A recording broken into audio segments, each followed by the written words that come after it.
I think her entire dupatta is made out of like these small bits of metal that has been beaten into. She's so choppy and like full of life. I think that sort of set the tone for the entire show. It's beyond just designing and styling and constructing the garment, sometimes destroying it beautifully so that it looks authentic, you know.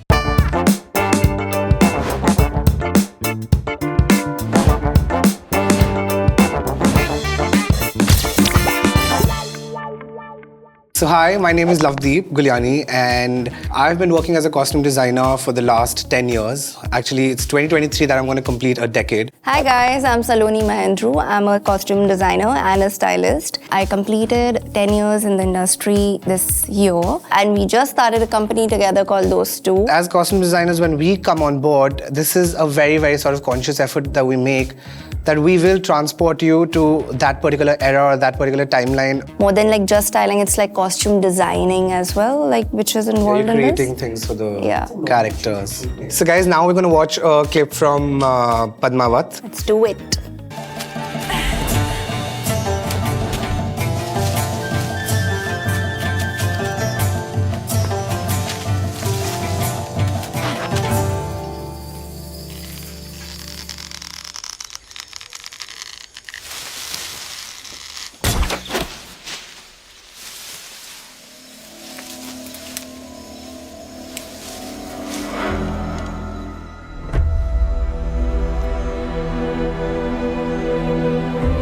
So I think this scene is beautiful because how they've paleted the colors of both these actors in that one frame, which is so lush green. I think it's stunning how the off-white, sort of the cream complements the white. So now like the contrast is she's from Singhala and he's from Rajasthan, but at the same time they're both doing the same activity, which is hunting, and both of them are not loaded with jewelry, you know, the kind of fabrics that they were using back in the days, which was hand woven majorly. So this is malmal, and it's, you know, like as light as it could be. But this is called a jama, what he's wearing. The inside layer that they wear. So it's a jama. They used to wear jamas, they used to wear chogas, and they used to wear angrakhas that used to get tied on the side. You see it through the movie that she's always adorned a septum ring. She wore the Rajasthani nath along with it, but then the septum ring always stayed. That stayed.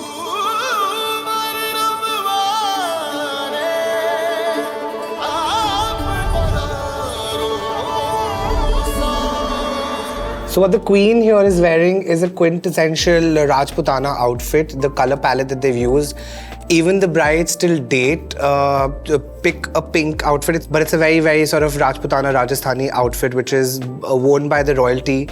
Also, if you see the dancers behind, I'm sure they must have had like 100 dancers on set. Whoever did the secondary costumes, the dancers' costumes, must have bought this fabric in bulk and must have stitched it with like these borders and stuff like that to sort of make it happen. It's quite in sync with what Deepika is also wearing, you know, like it's all the lehengas have gota patti happening on the bottom, and then they have dupatta as well. They must have done like the choreography beforehand. I think for such kind of scenes or songs, you cannot choose the costume first and then go reverse. You can also see the movement of the lehenga. If it weighed a lot, it wouldn't have swayed like that. But also Rajasthani embroidery wasn't always the most heaviest embroidery. When you go into gota patti and when you go into your mukesh and your beaten metal that they use the embroidery for, I think her entire dupatta is made out of like these small bits of metal that has been beaten into. So I think they probably cheat here in this case. Back in the days, you would like weave gold, like actual gold into the fabric, and now to cheat it, like you use gold foil. So the next one's going to be really, really exciting, and it's one of my favorite shows that's on Amazon Prime Video. It's called The Marvelous Mrs. Maisel, guys. I adore being dressed in something frilly.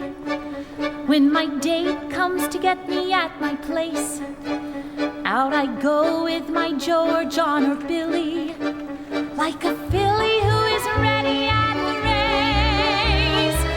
Obviously, you can see the costumes and you know exactly how brilliant this show is going to be. because Donna Zakowska did the costumes for the film and for the show, and she is an Emmy Award winner. And she has got the 50s and the 60s and the mid-century styling so on point. The first thing that you literally see is this beautiful swing coat that she wears, which was very, very iconic to a New York 50s fashion. Yeah. It was sort of made in a way that it sort of was massive in size. It was ill-fitted because everything that they usually used to wear would sort of accompany inside the coat. I think like the time period that this is based in, they were just like recovering from World War II, if I'm not wrong. Women's silhouettes was shifting from corsets and like super fitted clothes. The access to clothing was way easier because they had just come back from the World War, and a lot of women had taken up jobs at factories. So this is the first time that they could either they were fired or they quit jobs, and they were coming into a better sort of phase of economic sort of, it was rising in.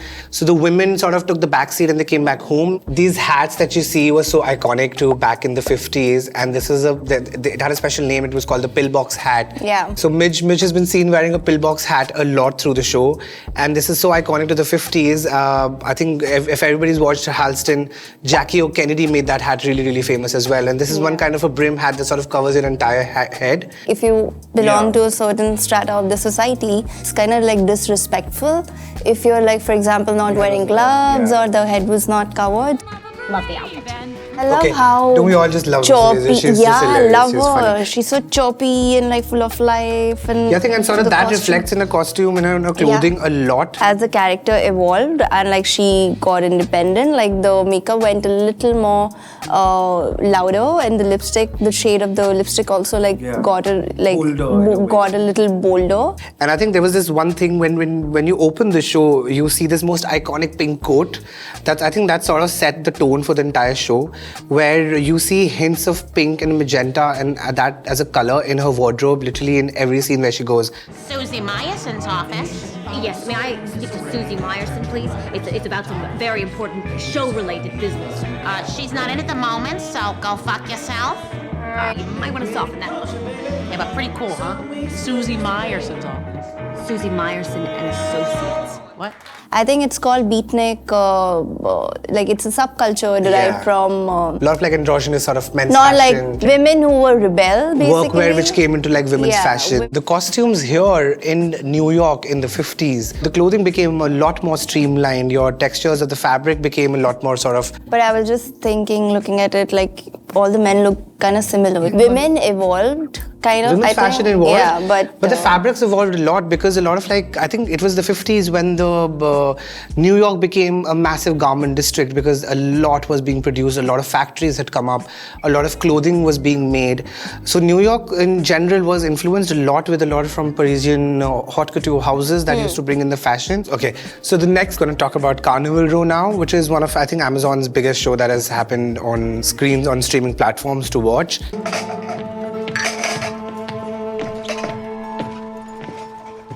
That is the best china for special guests.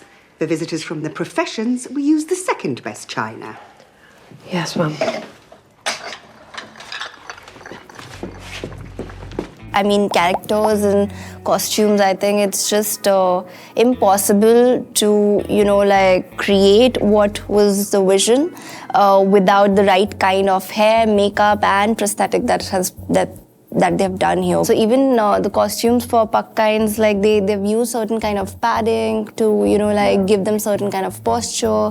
Like even in this particular scene where the two maids are seen together, and I think the outfits are derived a lot from the Victorian era, where the sort of the maids used to wear these kind of outfits, and the color paletting went super neutral with the black sort of. It's the colors meant to sort of blend out in the background and not sort of stand out. In the show, they sort of shown how the pucks sort of were the kind of immigrants or the refugees that came from a different land.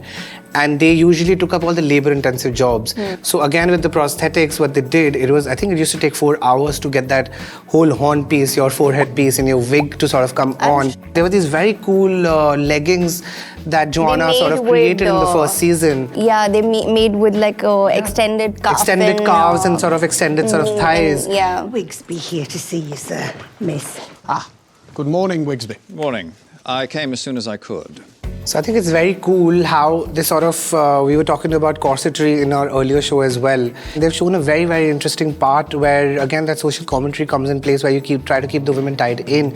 And when she comes into the house for the first time, the senior maid in the house gives her a corset that sort of ties her wings in so she can't fly away. The way it's all thought and put together, because this is something that is not reality, you know, like it's all fictional. Like you're working reverse to understand the technicality of it as well, and like how to put that, you know, into play as well. Mr. Grace is our new neighbour. He recently took ownership of Chesworth House across the way. How extraordinary. It is an extraordinary property, you're quite right. I was fortunate it came on the market when it did. I'm sure it would be the stylist or the director's imagination where she is in a kimono, sort of an outfit. And also that's why it's probably called a new Victorian era as well, because it's not totally Victorian. And the sleeve that she's wearing, the sleeve is it's a very, very common sleeve that used to be used back in the day. It's called a Lego mutton because it resembles a leg of a lamb upside down. Even the head accessory that they're wearing, pretty Japanese looking. Aging as in a general concept when it comes to costume design plays such an important role. It does. Because an outfit has to look a certain way, in a way that it's been lived in, it's been weathered, it's been worn. And to sort of achieve that, and for a particular character from where the person is or what the person is doing, is very, very important to sort of get into the detail. Yeah, what activity or what are the conditions that character has been in, or is probably, you know, also I think one of the most challenging bit is sometimes when you're shooting reverse. So in that case, like you have to, you know, like have the dupes handy. More than construction, you know, like it's beyond just designing and styling and constructing the garment. It's sometimes deconstructing it, or it's sometimes destroying it beautifully so that it looks authentic, you know. So, you know, we always end up doing this amongst ourselves, but it was so much fun to do it in front of the camera for you guys. So I hope you guys had a really good time watching this. And if you have any questions, any thoughts that you'd like to add on to this, you have the comment section right below. You can put in there and we'll be right there to read through them. Thank you so much for watching, and thank you. Peace out. Those two.